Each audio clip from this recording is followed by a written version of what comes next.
Okay, welcome to video number 2, where we're going to talk about carbohydrates. This is an interesting topic, and let's get into it. Well, first, of course, as usual, I'm not a doctor thing. I'm just an engineer, no biases, all that stuff, the same thing from the beginning. I'm going to say some things that may start to become debatable, where people will have different opinions from me, and that's fine. If you don't do anything just on what I'm saying here, talk to your doctor. If your doctor disagrees, maybe look for another doctor. There's many different kinds that have different opinions about the topics of carbohydrates and things that may go wrong as a result. But anyway, that's all I'm going to say about that. So, I see these articles all the time. I see everyone saying you have to have carbs and you need to eat your fruits and whole grains and so forth. And is that the case? That's going to be part of what I'm going to be discussing today. Well, it turns out that this is sort of half true. We actually do need carbs, or more specifically, glucose. Glucose is the simple sugar, the root of all, a lot of carbohydrates that we eat. There are other simple sugars we'll talk about in a minute, but glucose is the main one. And red blood cells certainly do need glucose. They don't have mitochondria. All they can do is do the glycolysis, the first step of burning glucose to get energy, to get their ADP. A bit of the brain is also requires some glucose, although this is a little bit up for debate. So here I have a little bar graph of the brain here, where he's using 100% glucose, or in some cases, if you make something else, a substitute called ketones in the ketogenic diet, you can replace a large share of the amount of energy replace some of that glucose with ketones. And the 30% number is actually up for debate. There's actually some data to suggest maybe it could be all 100%, but whatever. Maybe there's some small fraction that does require it. Anyway, some other areas in the body that also need glucose, but generally speaking, most of your energy requirements, a very, very small fractions, very, very small percentage overall of your body needs glucose. Why aren't I talking about fructose or lactose or galactose, any of the other simple sugars? Well, fructose is actually pretty harmful for you. If you want to find out more information about fructose, there's a very good video by Robert Lustig on YouTube called The Bitter Truth, or Sugar, The Bitter Truth. If you search for that, you'll find it. This is one of the slides from the video. It talks about how fructose is metabolized, all the nasty things that are made, the aldehydes and the lipid droplets and some bad stuff that happens. Anyway, but fructose really, I think most people agree that fructose is not very helpful, certainly not required, not really worth going into.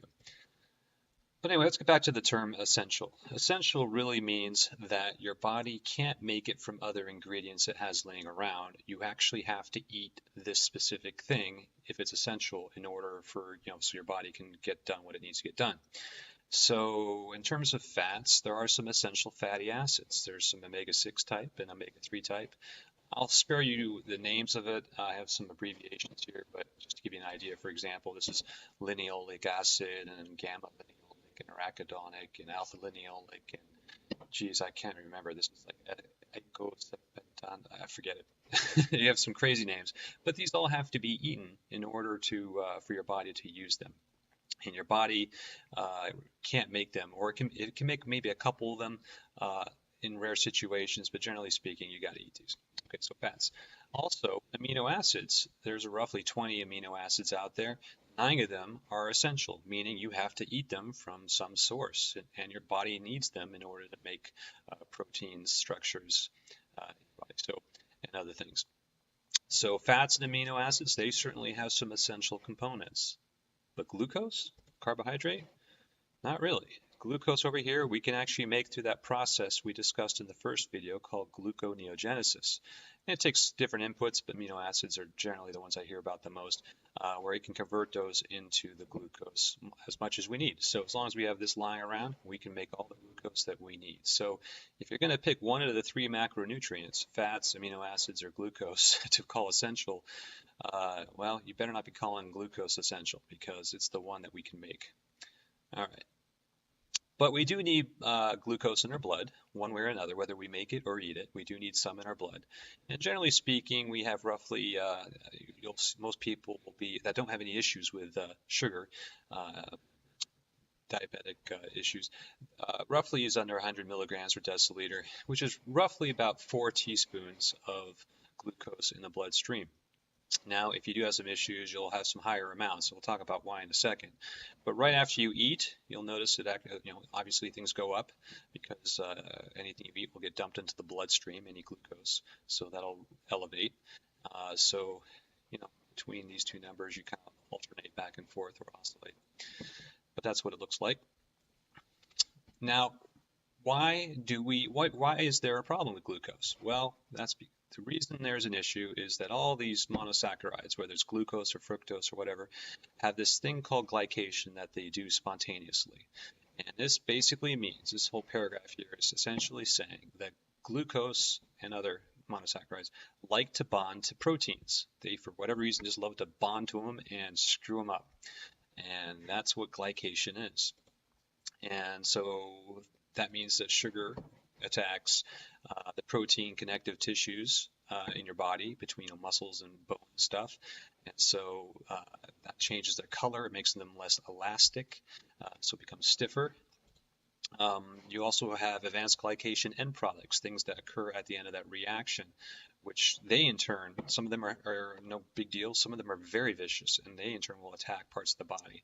In fact, these are now being thought of as possibly the reasons why we have some neurological diseases associated with sugar, Parkinson's, Alzheimer's, so forth. Your lipid system, which I think I'm going to make another video on just on itself, gets oxidized, glycated, and then further after it's glycated, they get oxidized. And so this system that moves lipids, which are fat-based substances around the body, gets screwed up, and then it buries into your artery walls and causes atherosclerosis, which then can have either block your arteries or break off and lead to a heart attack or a stroke. So all those heart problems also seem to be as a result of glycation, at least a big part of it.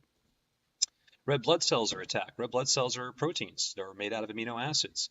And so you may notice in some of these commercials on the TV saying, we'll lower your A1C or something to that effect. What they're talking about is the percentage of your red blood cells that are glycated, that are attacked by sugar. So red blood cells get hit. Other proteins on the wall of your arteries, white blood cells also get attacked. God, you name it, lenses of the eye. So diabetic patients who have high blood sugar, they'll often go blind. And the reason why is the tiny arteries in their eyes are much more susceptible to damage than bigger arteries in your body. So they get destroyed. Even DNA itself gets destroyed in the glycation process. It's pretty bad. Okay, so red blood cell damage. Here's a red blood cell. Generally speaking, here's the number of your glucose in the blood, mg per deciliter, milligram. And again, under 100 is kind of where you want to be. And if you have, the red blood cell lasts about 3 months before it dies and gets replaced. So it's kind of interesting. If you sample your blood and you look at the percentage of red blood cells that have been glycated, have been attacked, that's sort of like a kind of a 3-month average, if you will, of what your blood glucose level has been. So they kind of correlate to each other. For example, if you're roughly around 97 milligrams per deciliter average, you're going to probably have roughly about 5% of your red blood cells affected. And of course, the higher your blood sugar concentrations, the higher the percentage of your red blood cells are damaged. So that's just a correlation there. So what causes the blood sugar to go up? Well, obviously the foods that we eat. And what's interesting is the way we measure it. You may have heard of the Glycemic Index. And essentially the idea is we take a dose of glucose and eat it, and we measure what happens to the blood. Where does the blood sugar level go? We call that 100. And then we eat other things, and we compare the result of those other things to the 100 and to that level and rate it accordingly. So you'll notice that a lot of these high potatoes and stuff, some of them are even higher than 100, which is amazing to me. And some are certainly lower, and you start to get, when you get really low, we're looking at vegetables and more green vegetables and stuff that don't have as much sugar. What's interesting though, look at brown rice. It's not much different than white rice. Where did white rice go? I can't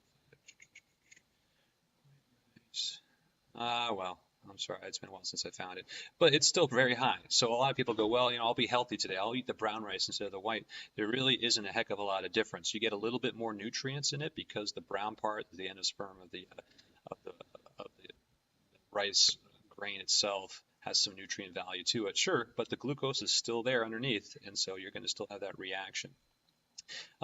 Anyway, so here's an idea of for some foods. Okay, so this is the interesting picture I found of a kid that had some sort of issue. They didn't know what it was, but obviously this I think girl was having a problem storing fat on her body, and they were trying to figure out does she and other people like her have issues storing fat. And in the late 1800s, scientists were experimenting with trying to find all the different hormones and things going on in the body. And they noticed if they removed a dog's pancreas, they found sugar in the dog's urine after flies were noticed feeding off of the sugar or the urine itself. So for whatever reason, removing the pancreas increased the sugar in the urine. Also, if they injected what they found in the pancreas into the dog, they found the blood sugar would lower back down, and the urine obviously wouldn't have as much blood sugar in it either. So they noticed the pancreas seemed to have something to do with the storage of fat. And it turns out, of course, that the pancreas indeed does have a lot to do with it, because the pancreas makes different hormones, one of them being insulin. And insulin is what is used by the body to signal to different parts of it to store the fat for later. So let's talk about insulin. It's a kind of a crazy looking molecule here.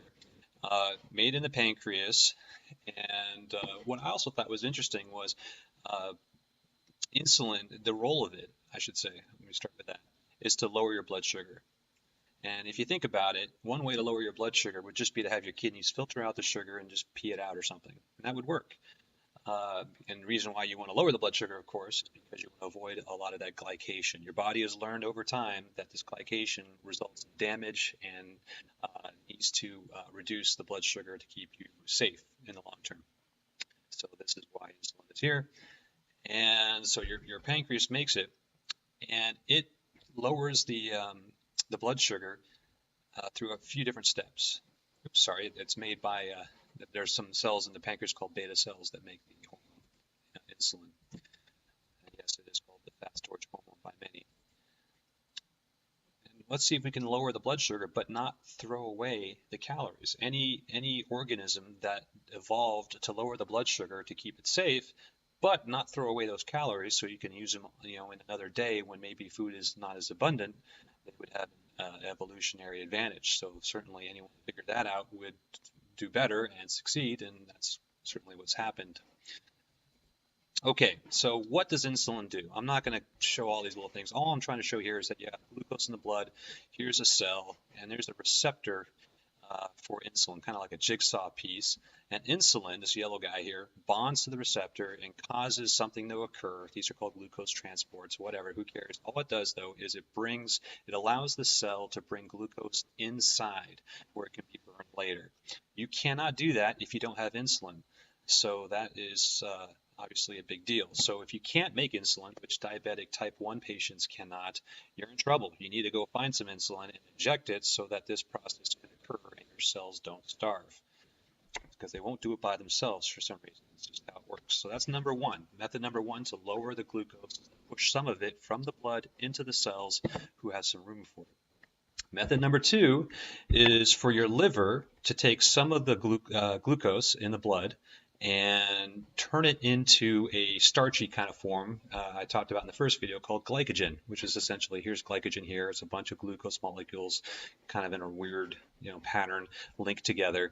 And what's cool about that is once they're stored this way, they're kind of harmless. They don't glycate anymore. They just hang around, and they're just stored around your liver, also in your muscles as well. So method number two, your liver and your muscles take some of the glucose out of the blood, string them together, and store it for later. By the way, this slide also shows one other thing where here's the pancreas making insulin, so glucose turns into the storage form, which lowers your blood sugar. But if you already have low blood sugar and you need to raise it, well, then your pancreas will release another hormone called glucagon that'll reverse that process and throw glucose back into the blood. So this is a regulatory system here. So that's method number 2, is store it as glycogen. Method number 3 is to actually take these sugar and method number 3 is to block the burning of fat. If you need to get rid of lower your blood sugar, and you're working and you're using energy, you might as well burn sugar instead of fat. So wouldn't it make sense if your body somehow blocked the burning of fat when you have high blood sugar? And that's exactly what insulin does. Here's a model of a fat cell here in your body that I crudely made. And here are a bunch of triglycerides. These are fat hanging in here. And they can't get out unless they're broken apart into their fatty acids and then bonded back to the glycerol molecule later for transportation. But that breaking apart is done by a thing called, or an enzyme called lipase. And insulin stops the lipase enzyme from breaking these apart. So they essentially, all this fat stays locked in the fat cell and cannot get to, the place where it can be burned in the blood. So that is method number 3, is any metabolizing or any energy production will be based only in sugar. So if you have insulin in your blood, you are not burning fat. Okay, number 3. And finally, number 4, lipogenesis. This is where we take glucose and through a complex system, we turn it into a triglyceride, a fat. This is done in the liver, so this is a hepatocyte, so that's a liver cell. And the liver is incredible. That's what I'm learning, is it can do so much. And one of those things is converting glucose into fat. So again, you're actually, even though you may have had a completely non-fat meal, if it had glucose in it, you are making fat. So this was what drives me nuts about the low-fat craze. When you see the fat-free stuff everywhere, non-fat, low-fat, blah, blah, blah. It just drives me nuts, because they're trying to say to you that if you eat this, you're going to get thin. That's the implication, of course. And the problem is it's actually anything but that case, because you're going to have a lot of carbohydrate in all these guys. Even low-fat or non-fat milk, it's basically going to be a lot of lactose. That's the carbohydrate that's left. And sometimes they even add more carbohydrate on top of that.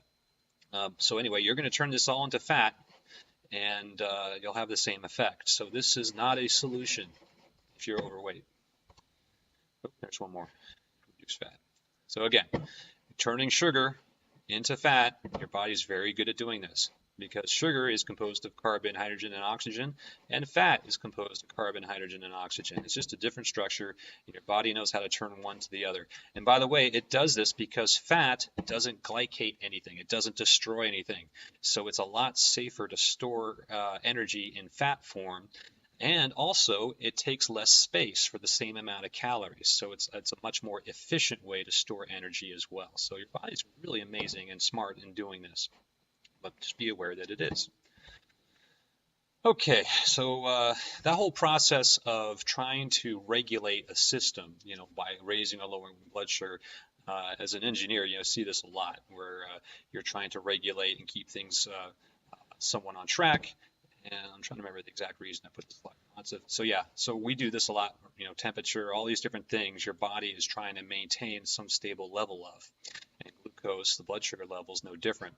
And what's interesting is if you do eat, glucose or carbohydrate, and you have a glucose response, the insulin response is not going to bring your blood sugar down to a nice landing like this, but more like an oscillation system like this, where you'll go hypoglycemic, meaning not enough blood sugar, so you get hungry, you eat more, so you come back up, and then insulin bashes it back down.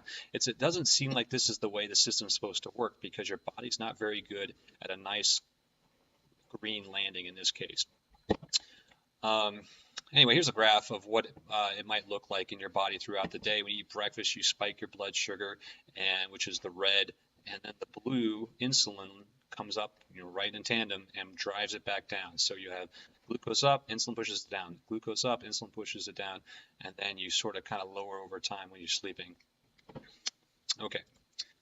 So I thought what's interesting about this is that That system for regulating the blood sugar has an interesting phenomenon that occurs over time, and I kind of compare it to opiate addiction or something, a lot of different things, but I could just an example where if you, I was listening to a doctor talk about in particular addiction and how, at the beginning when you first take a pill or two of it for pain, I guess, it'll have a good effect on you and it'll do its job. But over time, you'll notice that one pill doesn't work anymore. Now you need two, and then later three, and then a handful, and then dozens. And amazingly, you become so resistant to the effects of, in this case, Vicodin, that you have to keep taking more and more and more.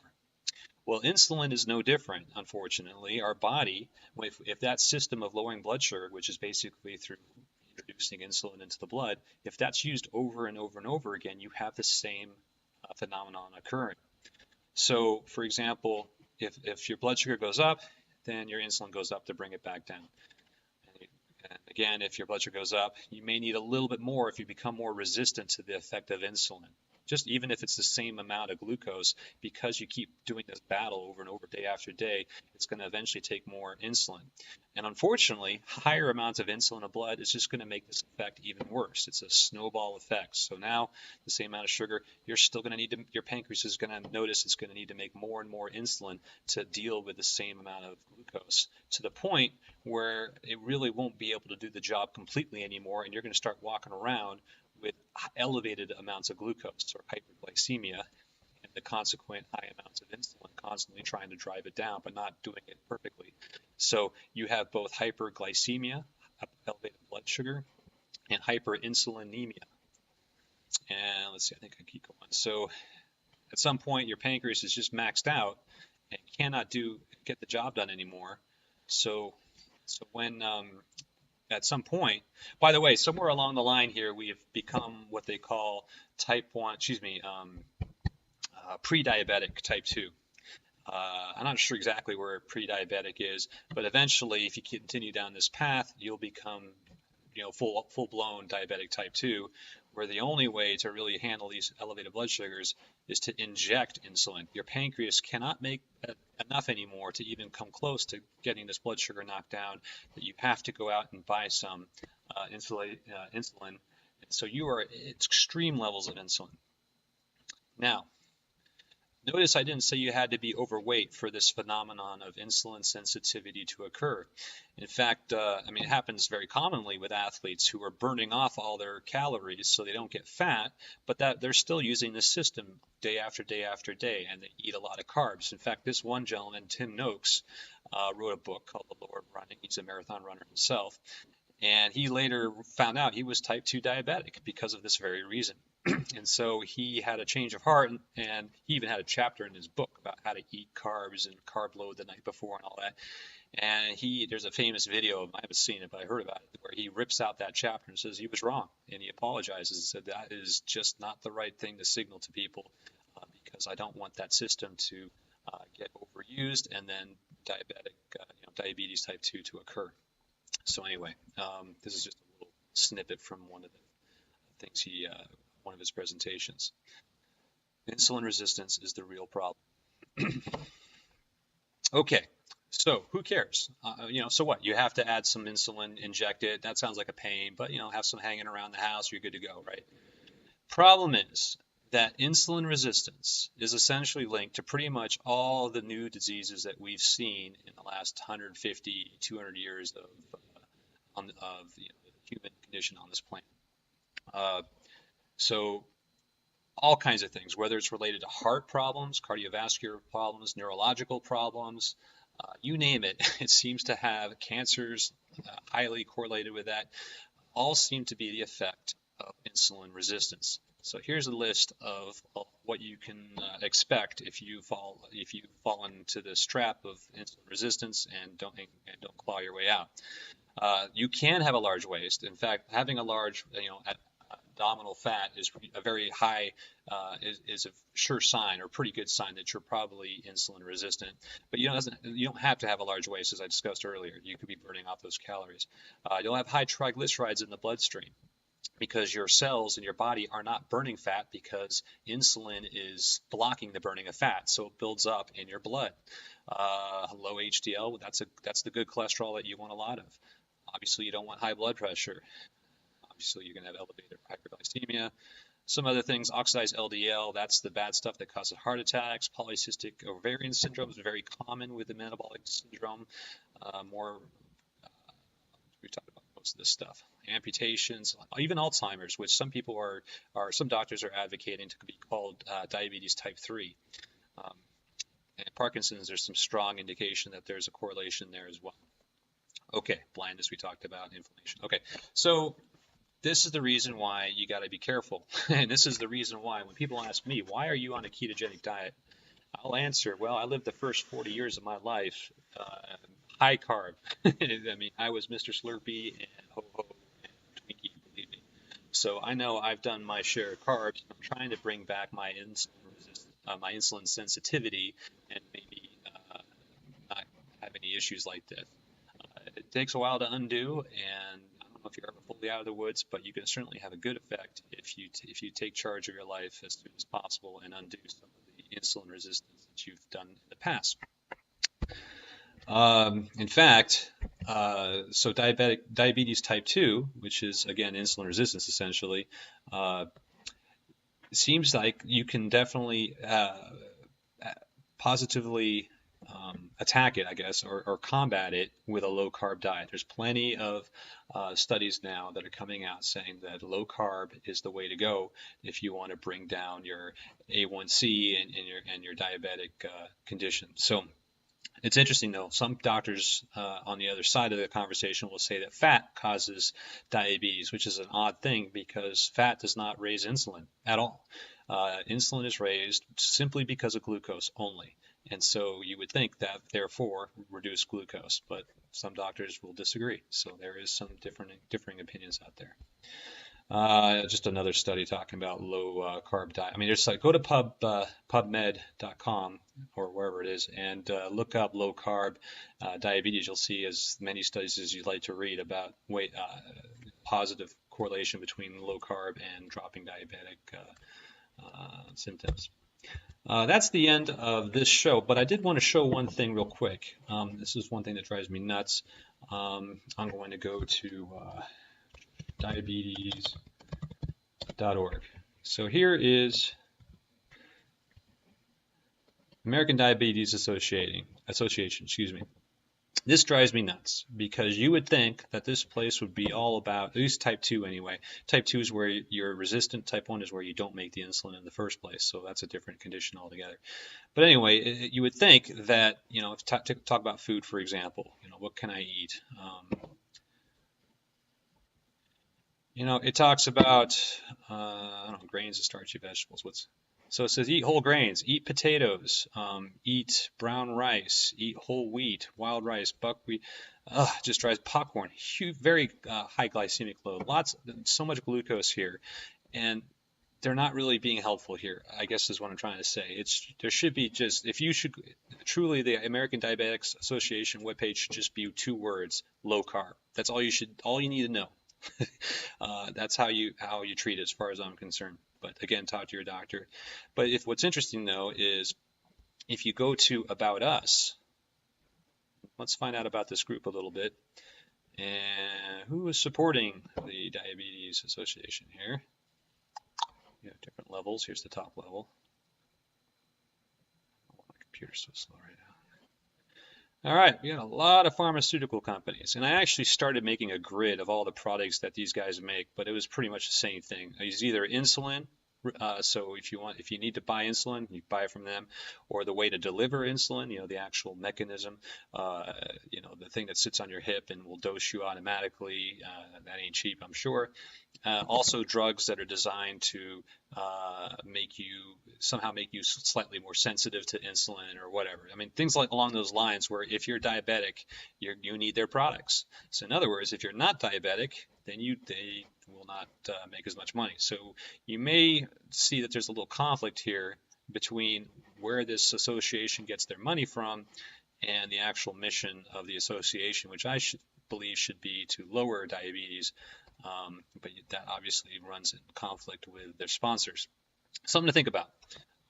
Anyway, so that's the video on carbohydrate.